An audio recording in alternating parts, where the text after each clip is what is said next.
All right, hey everybody, welcome back once again. It's your girl Jasmine. So today, we're going to be talking about restoration. This is the second lesson on restoration. So before we talked about brokenness and how when we are going to be restored, the first thing that we need to realize and recognize is that we are broken as people, and that we need to be restored. There is an issue, there is a problem, there's something within us, and kind of like when you give your life to Christ, you acknowledge that you're a sinner. You acknowledge that you need Jesus Christ. You think about other situations. I use the example of being a drug addict. You have to acknowledge that you're a drug addict. You may do your drugs every day. You may do all that stuff every day. You may sin every day. Whatever it is, you have to acknowledge that you're in your sin. You have to acknowledge you have a problem. You have to acknowledge that you're on those drugs.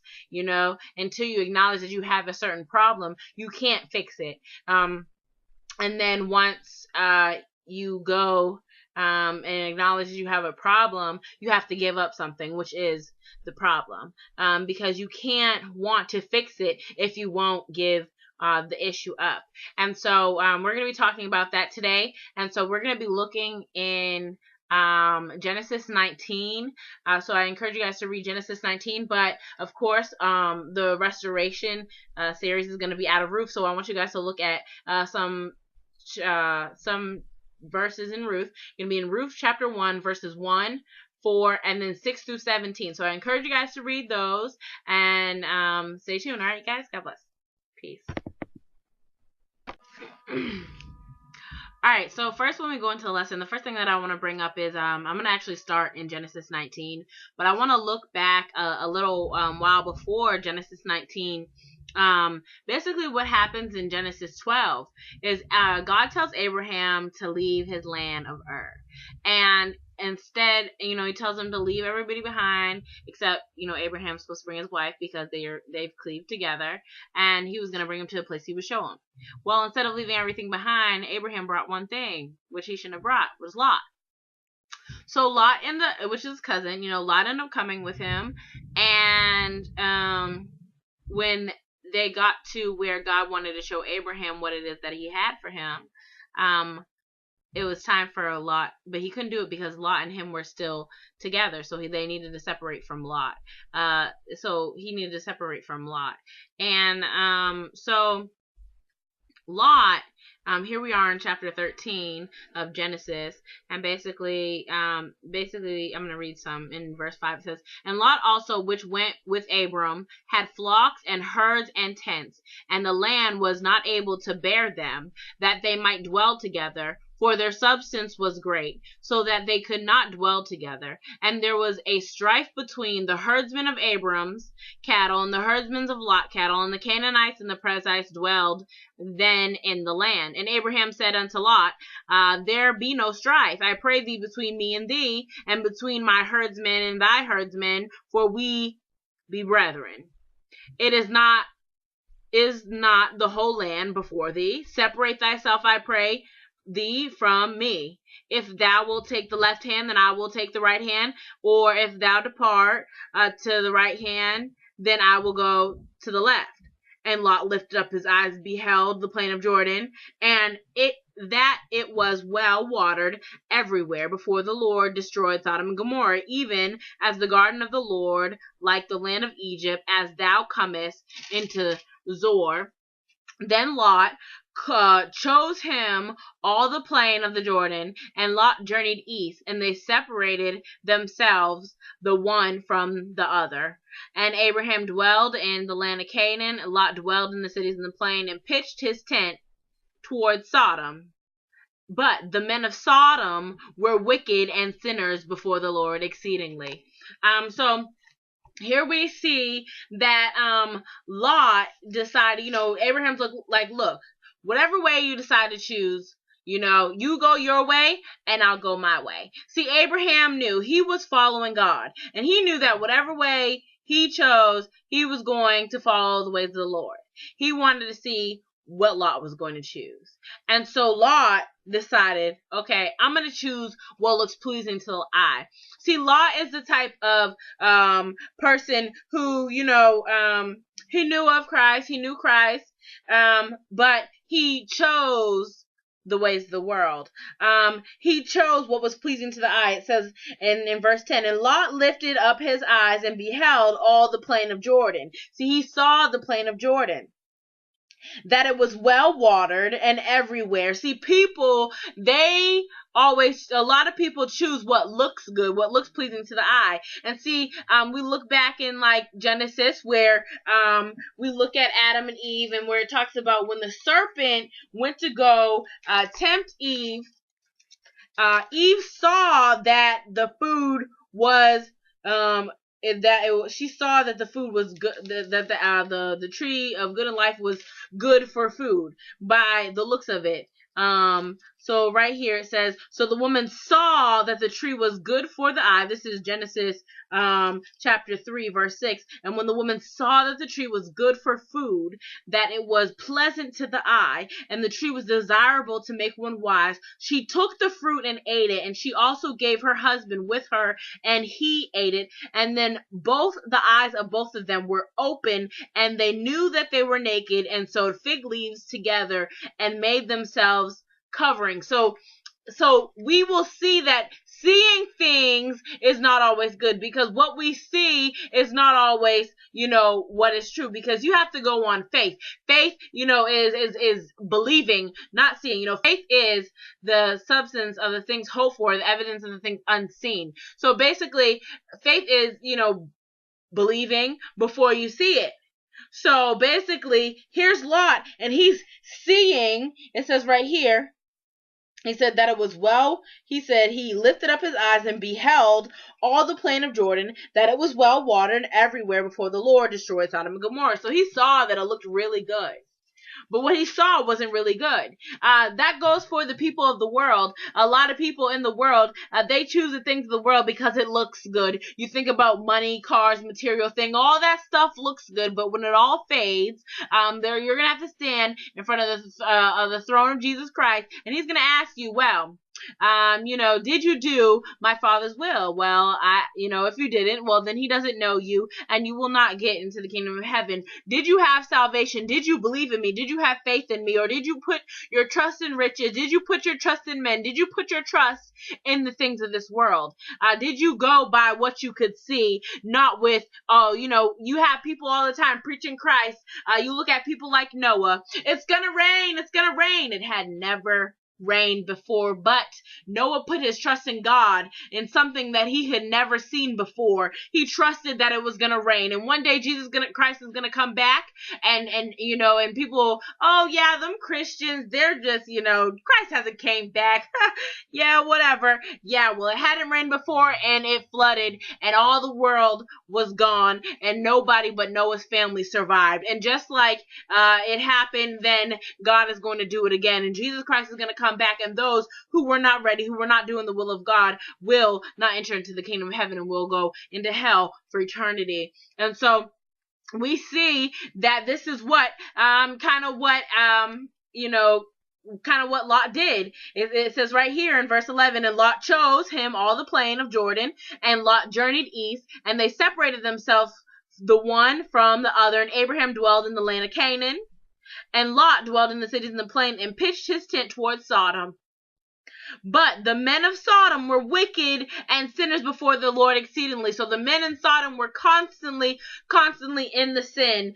We can choose to go to Sodom, or we can choose to dwell in Canaan. We can choose to dwell in the house of God and with God for eternity in heaven, or we can choose to live in our sin and dwell in hell for eternity, because we want to go by what we see, and instead of trusting in God to lead us and guide us to where we need to go.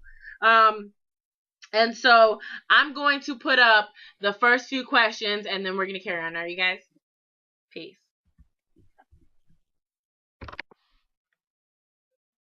Abram had to separate from Lot. What in your life do you need to separate from? Is what you need to separate from seem hard to you because you can't see what your life will be like when you do?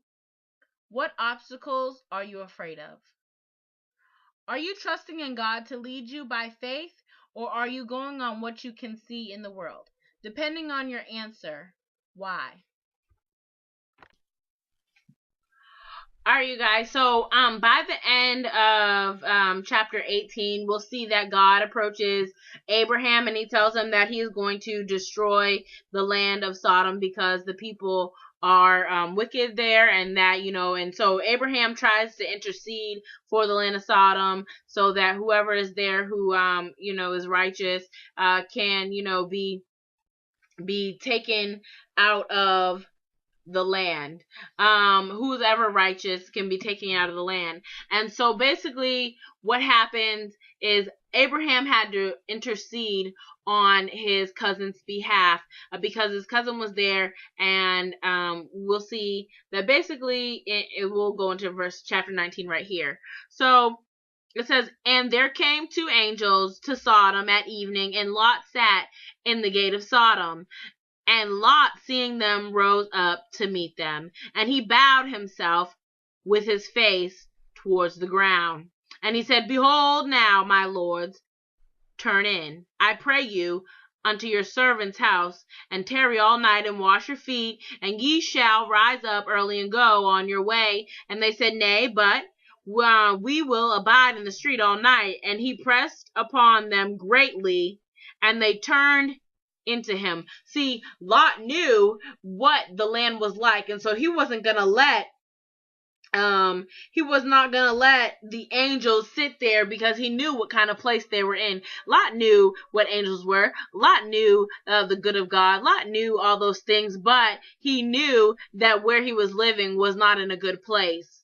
There's some people who are Christians who know what the things of God. Lot knew of the angels, but we see that they know the things of God, but they don't care. And so here he is pressing the angels. Oh no, here, come stay with me, because he knew where he was in life was not a good place.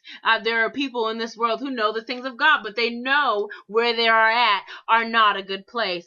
We have to acknowledge, and that we are not in a good place when we are in our sins. We have to acknowledge that this is not where we're supposed to be. And so here, Lot was, it's a different story, because here it is, and these angels come. Have you ever been in that situation where you're not in the right place, and then all of a sudden maybe the pastor comes around and to act a certain way? Why? Because what kind of place they hold in society, or there's certain way people start acting when they get around people who are living right. They don't feel too comfortable about where they are. And when we get around people, if we're a Christian and we're saying for the things of God, when we get around people who are not living right in their sin, they start feeling a little uncomfortable. So here, Lot is, and he's like, look, come in here, you need to come here, because he knew the place he was at in life was not the right place. And so he made sure that they came into the house. It says, and he pressed upon them greatly, and they turned in unto him, and entered into his house. And he made them a feast, and did bake unleavened bread, and they did eat. See, my pastor had once pointed this out about how how he baked unleavened bread. So he had the just of, okay, here, I know that to make unleavened bread, and they did eat, and he made a feast for them, and he knew to do those things. But that does not matter, because he was not at a place. Obviously he liked dwelling in that place. When we are Christians, we don't need to like dwelling in that place of sin. We don't need to get comfortable in that place of sin. We need to move from it, and we need to let it go. We need to let it go, because we can't not move forward until we let it go. See, we get comfortable, and that's what happens when you're broken and you want to be restored, is you get comfortable in your sin. Obviously the evil men of Sodom didn't really offend Lot anymore, because he was comfortable there. He was comfortable in his sin, and we don't need to be comfortable in our sin. So I'm going to put up the next few questions, and then we're going to carry on. Are you guys? Do you know the place in life that you are in is not a good place? but you don't want to acknowledge it until others point it out? Are there places, sins, addictions in which you have found comfort in? What are they? Are you willing to give them up?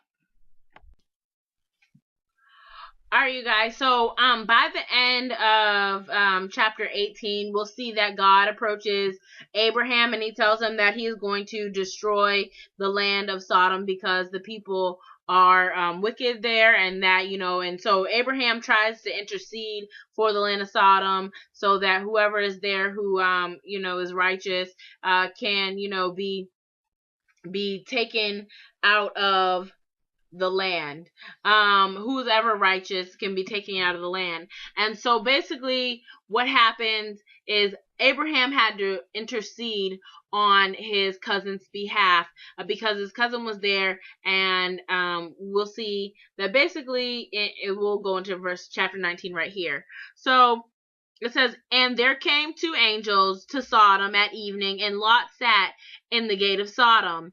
And Lot, seeing them, rose up to meet them, and he bowed himself with his face towards the ground.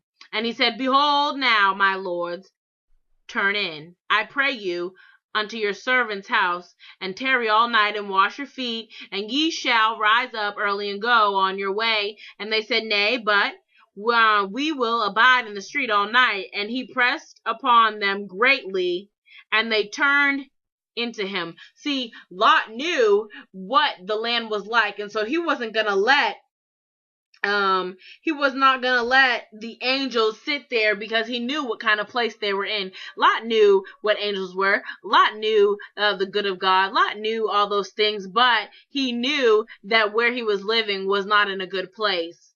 There's some people who are Christians who know what the things of God. Lot knew of the angels, but we see that they know the things of God, but they don't care. And so here he is pressing the angels. Oh no, here, come stay with me, because he knew where he was in life was not a good place. There are people in this world who know the things of God, but they know where they are at are not a good place. We have to acknowledge, and that we are not in a good place when we are in our sins. We have to acknowledge that this is not where we're supposed to be. And so here, Lot was, it's a different story, because here it is, and these angels come. Have you ever been in that situation where you're not in the right place, and then all of a sudden maybe the pastor comes around and to act a certain way? Why? Because what kind of place they hold in society, or there's certain way people start acting when they get around people who are living right. They don't feel too comfortable about where they are. And when we get around people, if we're a Christian and we're saying for the things of God, when we get around people who are not living right in their sin, they start feeling a little uncomfortable.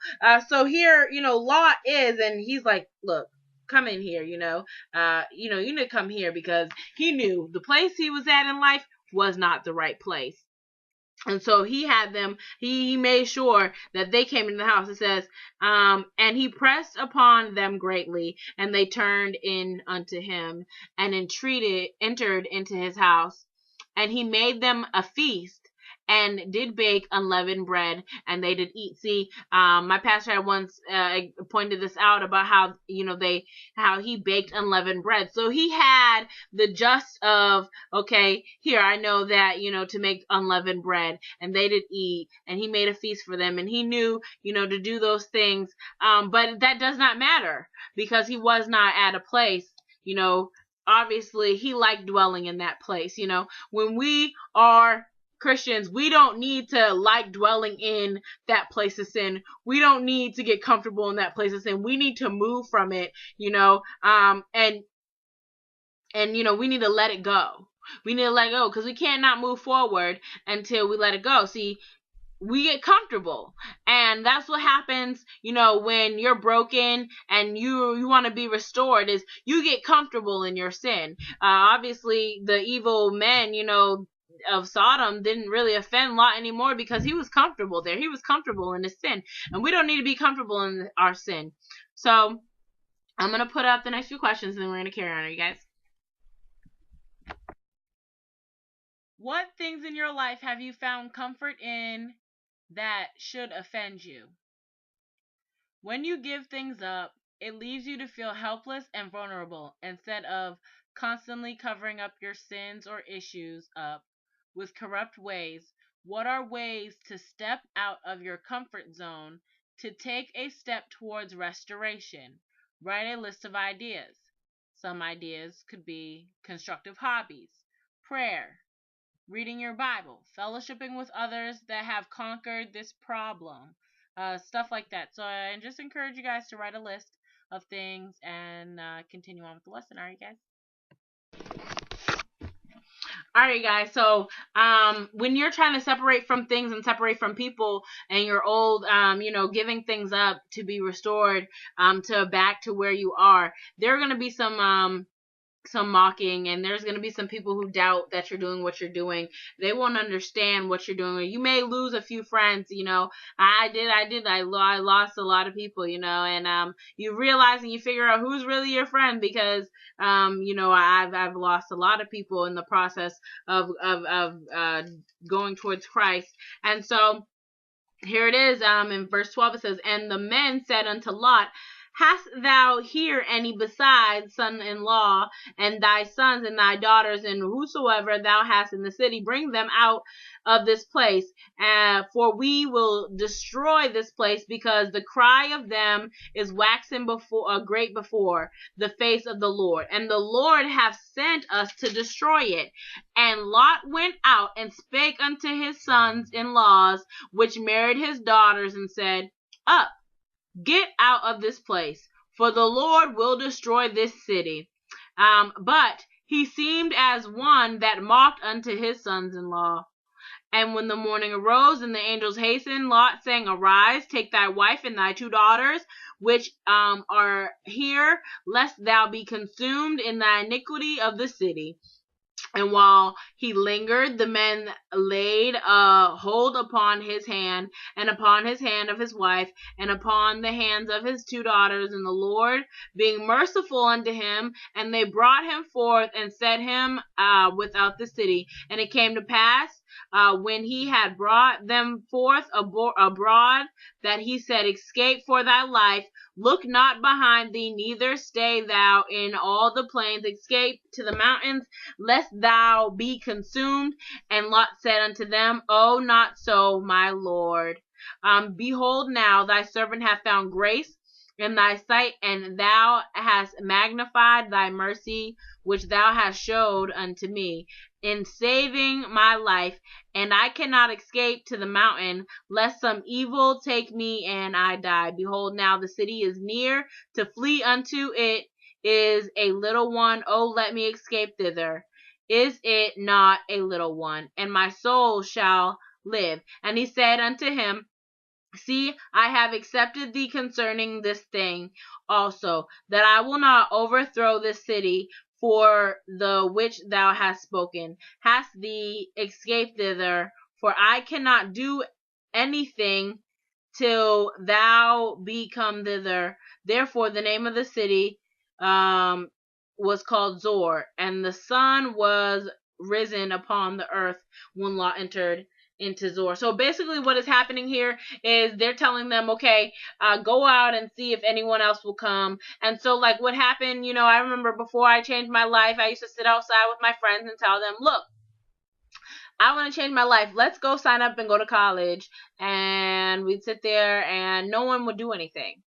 And so I one day was like, look, okay, I am going to give my life to Christ. And I got up and I left and I went to college, and they stayed doing their smoking and doing their drinking and doing the same repeated action over and over again. And when we think about Sodom and Gomorrah, they were in their sin exceedingly. They kept doing their action over and over again. And when you think about people who have addictions, they live in a constant cycle. So when you think about people who are in sin, they live in a constant cycle of sin.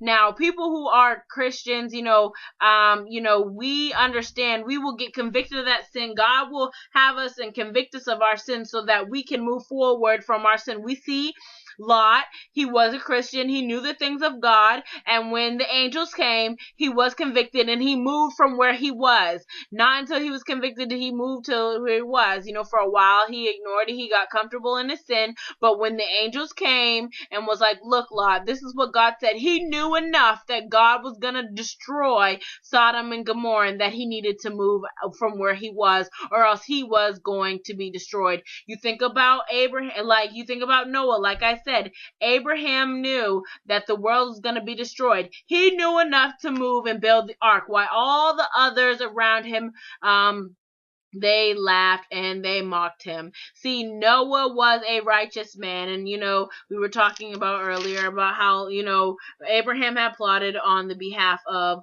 Lot, and how Lot was a righteous man, and basically Abraham was like, look, if there's anyone righteous, it says, and the Lord said, if you can find in Sodom 50 righteous in the city.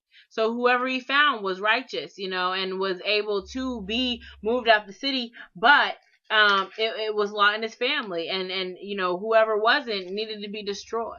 And that's gonna be what happens when God comes back. If you're not righteous before God, if you're not doing the things of God, you're going to be destroyed with the city. But here they were mocking him because they were so stuck in their sin. Well, that's what people are doing to Christians. They are preaching here, come out, God's gonna destroy the city, God's gonna destroy the world. One day Jesus is gonna come back, and they mocked him, and they stayed there, and we will see, end up getting destroyed in Sodom and Gomorrah. So I'm going to put up the next few questions, and then we are going to carry on. Are you guys? Peace. Are there others who are trying to get you to come back to your old ways?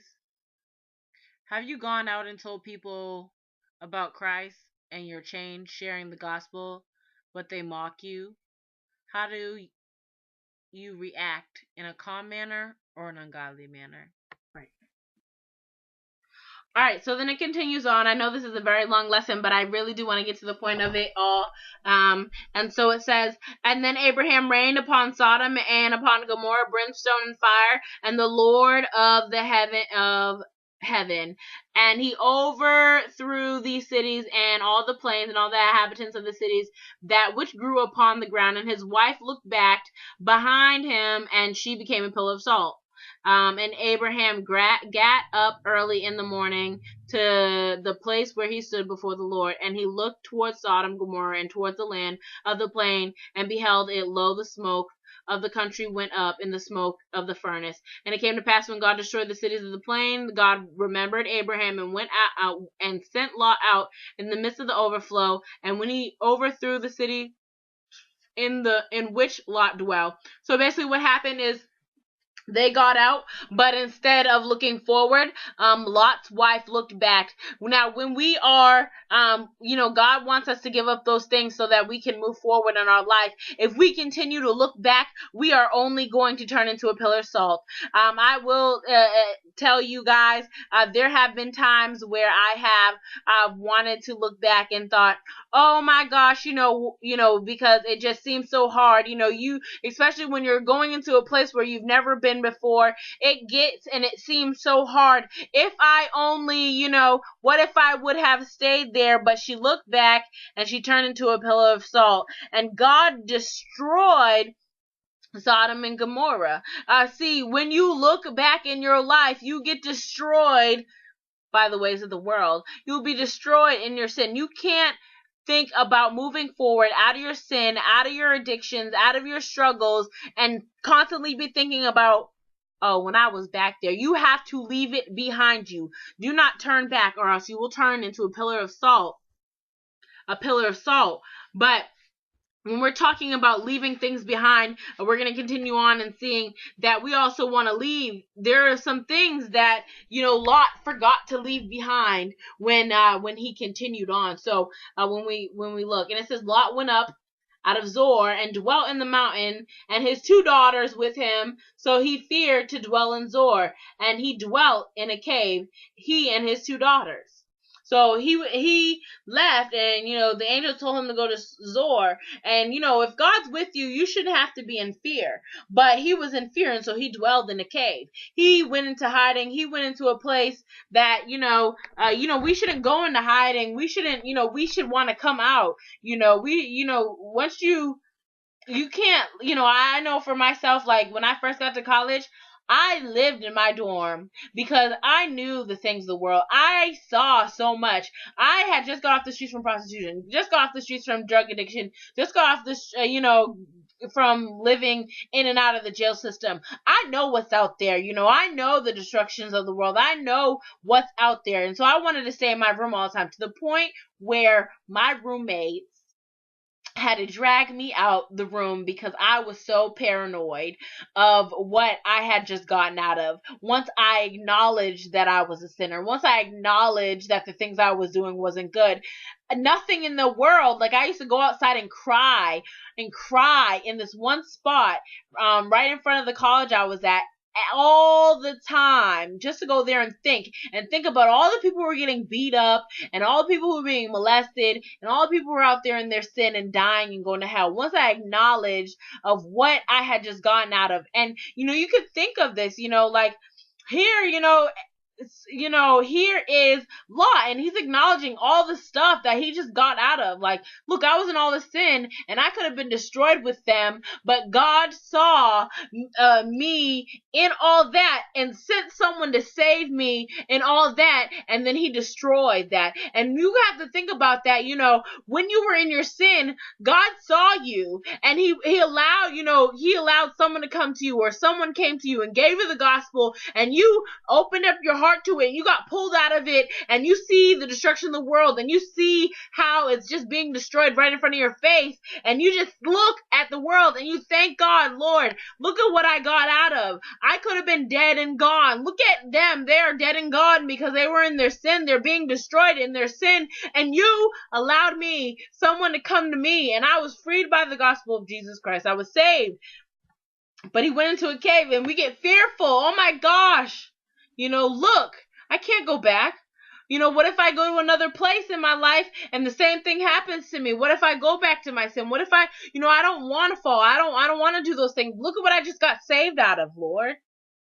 And it says, and the firstborn said unto the younger, our father is old, and there is not a man on earth to come into us after the manner of all the earth. Let us make our father drink wine. So here it is. And he brought wine with them. Oh gosh, here, you just came out of your sin, but you're going to continue to bring more things. You can't get out of your sin and, and get out of your habit and want to, have something in which is going to cause more issues and struggles. You need to let it all go. You need to give something up. This is about being restored. You have to give something up. So here it is. He didn't give up his booze. So he didn't give up his booze. And then it says right here, let us make our father drink wine, and we will lie with him, and that we may preserve the seed of our father. And they made their father drink wine that night, and the firstborn went in and lay with her father, and he perceived not when she lay down, nor when she arose. And it came to pass on the morrow that the firstborn said unto the younger, behold, I lay yesternight with my father, let us make him drink wine this night also, and go thou in and lie with him, that we may preserve seed of our father. And they made their father drink wine that night also. So they had seen, his children had seen the things in which were happening in Sodom. And we don't understand that the things in which we do can be passed down to our children. See, the people of Sodom were sleeping around and doing all these things, so they're so used to the things of which their father exposed them to that they didn't understand. So here they are getting their father drunk, and he knew better, but they got his father drunk so they could lie with him. And then once they lie with him, have his sons. So those are the types of things that the people of Sodom, and Gomorrah were doing. They were acting in sexual sin. They were acting, very promiscuously, acting out, very sexually, doing all these sinful things. And here, that's what the children did. So here he's trying to escape, but he forgot. He passed these things down to his children. Now he's going to have to end up suffering because of what he ended up passing down to his children. And that's what we can do. We'll be in our sin. We don't want to let things go, and we'll pass it down to our children, not acknowledging that we're passing it down to our children. I thank God that, God told me about, how he wants to give me a son one day and how he wants to give me children one day. And right now, I'm trying to get things right in my life so I don't pass these things down to my children. Why? Because there are things that were implanted in me in which, my parents implanted in me that I don't want to pass down to my children because I'm not proud or happy about them, but those were seeds that were planted into me and I'm not happy about them. And so we need to not be happy about those seeds that were planted in us so that we don't plant them into our children so that we don't pass them on. So here we see, and they also made their father drink wine that night also, and the younger arose and lay with him, and he perceived not when she lay down, nor when she arose. Thus were both the daughters of Lot with child by their father. And the firstborn bare a son, and called his name Moab, and it is the father of the Moabites unto this day. So we're gonna stop right there, but in Genesis 19, but I'm gonna carry on in Ruth. But basically, right here we see that they had fathers by their children, and so they built their own generation of people off of this one sin. So we're gonna go into Ruth, but I'm gonna put up the next few questions, and then we're gonna carry on to Ruth, and we're gonna leave it right there. And the firstborn bare a son, called his name Moab, and is to this day the father of the Moabites unto this day. So you just think about some of the things that I said, and then I'm gonna put up the next few questions, and we're gonna carry on. Are you guys?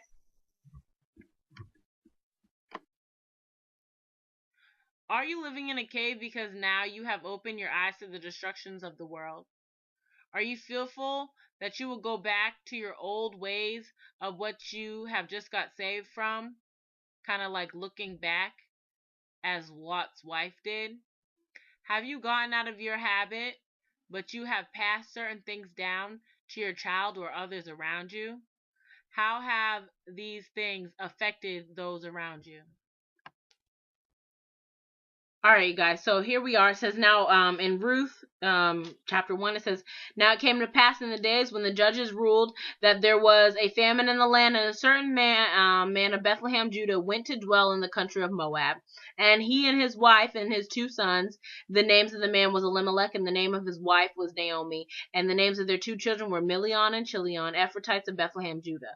And they went to the country of Moab and remained there. Now Moab is the son of one of the daughters of Lot, and the Moabite people, these are his people.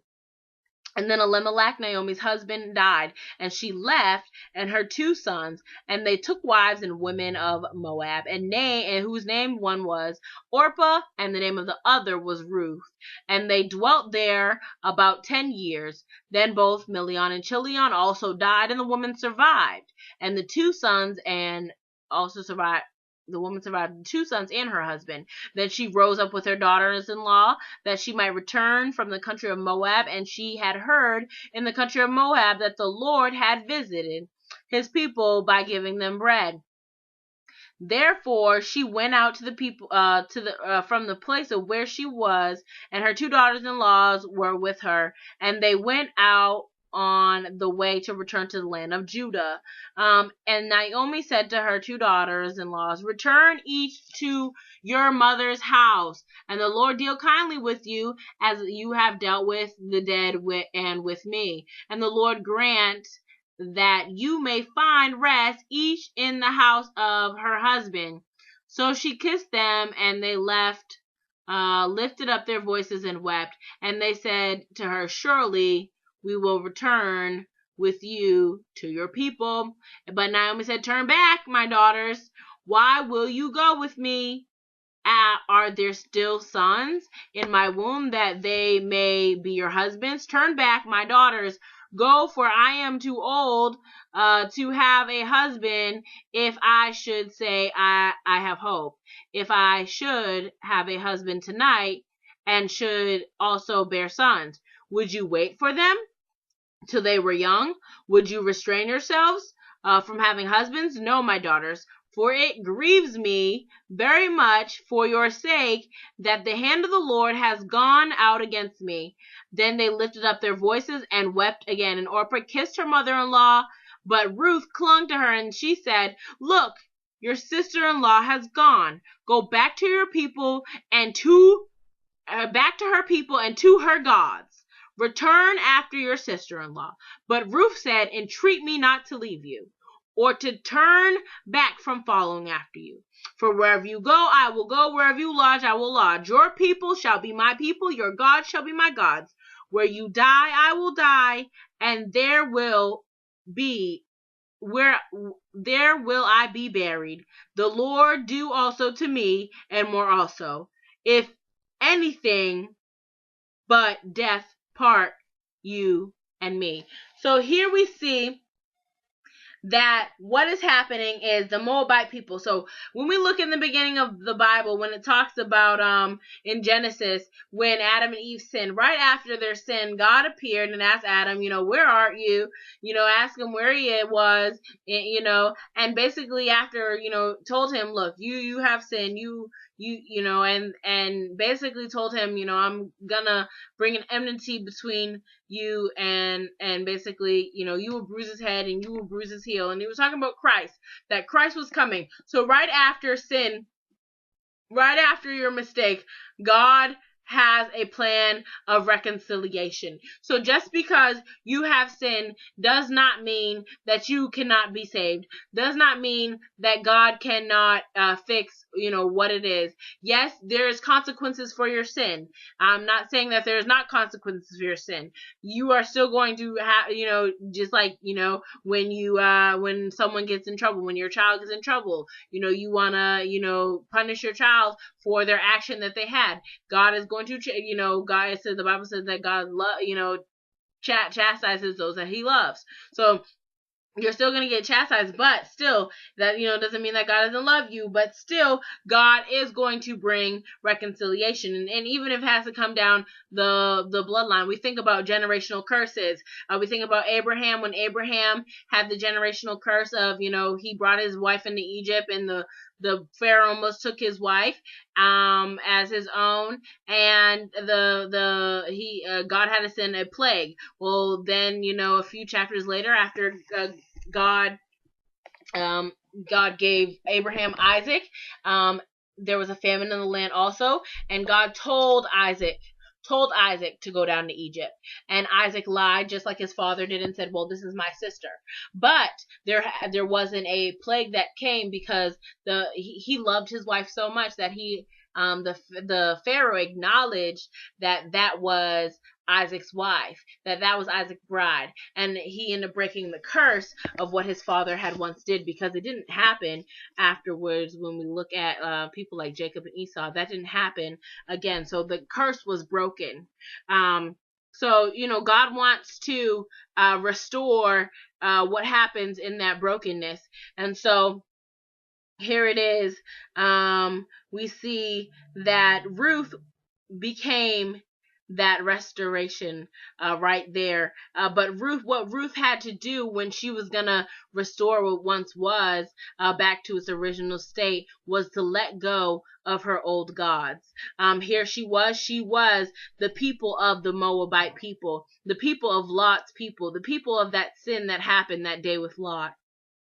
And what she did when she was married into that family, it says right here in verse 15, and she looked and she said, look, your sister-in-law has gone back to her people and to her gods. Return after your sister-in-law. Now there are going to be people who are going to try to return you back to where it is that you used to be. But where you used to be, you have to give that up. You cannot go back to it. The door is closing. And that's what Ruth had to understand. It was her time to break what once was. Where her people came out of that sin that night. And her gods, it says, she went back to her people and her gods. That wasn't the God of Abraham. That wasn't the God of Isaac. That wasn't the God of Jacob. That was other gods. Those were gods from the sin that was placed from the Sodom and Gomorrah sin, the sins of the world. God, it was not God. And so basically here we see so here we see Ruth, and she's just like, look, but Ruth said, entreat me not to leave you. She was willing to let go of her own gods, let go of her old ways for God. She was willing to let go. You have to be willing to give up something. You have to be willing to give up something. When I came to Christ, I was willing to give up something. I had to, when I first came to Christ, all right, I'm going to, I was willing to give up the ways of the world, And then as I got deeper in Christ, as I left, as God told me to leave college and follow him across the world, across the country, I was willing to give up my life, this is now, my life. This is now me following Jesus. I take up my cross daily and follow him, deny myself daily. I had to give up myself, denying myself to follow Christ. We have to give up ourselves daily, deny ourselves. What are you giving up? There is something that you have to give up, and not just give it up because you are forced to give it up, but because you want to give it up, because you think about people who are alcoholics and drug addicts and stuff like that. If they're forced to give up something, they're only going to go back to it. So you have to be willing. See Orpah, she went right back to her gods. She wasn't willing to give all that stuff up, as much as she could have said, don't tell me not to go. Don't tell me not to go. She could have said all she wanted to, but the truest test of, of really wanting to give up something is putting your money where your mouth is. And see Orpah, she was like, oh no, don't tell me to go back. And she went back. She didn't even think twice about it. Oh, okay, I'm going to go back. But Ruth, no, there was something with her. Let me stay. I'm going to give all that stuff up. I don't want that no more. Here it is. Her people were about to be reconciled back to God. All that time, they hadn't been reconciled back to God. Here, her people were about to be reconciled back to God. She had to give up something. She gave up her gods to serve God. So she had to give it. Entreat me not to leave you or turn back or follow after you. For wherever you go, I will go. Wherever you lodge, I will lodge. Your people shall be my people. Your God, my God. Where you die, I die. She was willing to, here we see, wherever you go, I will go. Wherever you lodge, I will lodge. She was giving up her home. She was giving up her people. She was giving up her gods. She was giving up her life. Wherever you die, I will die. Wherever you're buried, let them bury me also. Till death do us part. She was able to give up. When we think about getting married, when a husband and wife cleave to each other, they cleave to each other. When you're taking your vows, for better or for worse, for richer or poor, you are there. You are giving your life to them. You are handing your life. Look, you are my husband. You are my wife. I am giving myself to you so that we, and we are sticking this out until the end of time. There is no divorce in this book. There is me and you forever. And that's it. There's no looking back, And, it was, you think about, like, when people commit adultery. Well, that's not in marriage. You made that decision to be with that person forever and ever. There's no looking back. It's me and you. You feel what I'm saying? When you made that vow, when you made that promise, it's me and you. There's no going on to the next person. And there's no, we made that vow between each other, not me, you, and Susie, or me, you, and, so and so Bob or Billy or whoever. It was me and you standing at that altar, me, you, and God. We made that vow before God. So, she was willing to give up those things. You have to be willing to give up. It talks about husbands, love your wives as Christ loved the church. You're and the Bible, I'll put up the scripture down bottom, but it talks about, how, submit to your husband, submit to your wife. You guys are to submit to each other. You guys have made that promise to one another, to love each other, to be there for each other, through the good, through the bad, through whatever it is that they're going through. You have made that promise. You have made that vow.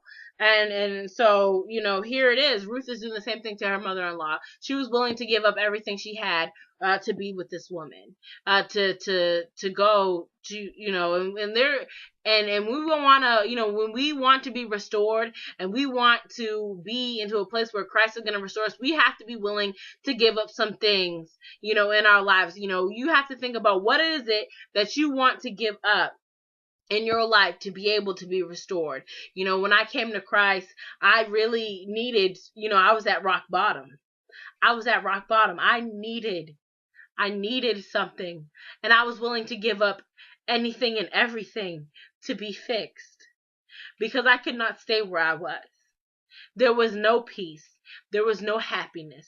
There was no joy. And you have to be willing to give up those things in order to move forward into where Christ needs you to be.